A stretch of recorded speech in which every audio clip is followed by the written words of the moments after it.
Hello everyone, welcome back to HardReset.Info channel. In today's video, I want to show you how you can easily replace a filter in your Neato D8 robotics vacuum cleaner.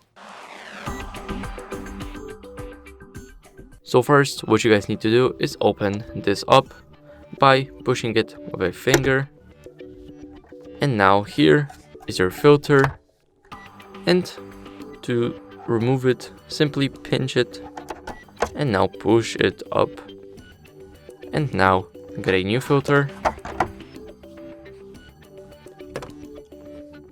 And after you got a new filter, simply do the same, but with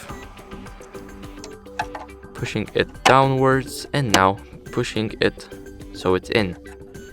After you change the filter, place it back here. And that's it. That's how you can easily replace a filter in your Neato vacuum cleaner. Thank you guys for watching, make sure to leave a like, subscribe, and see you in the next video. Bye.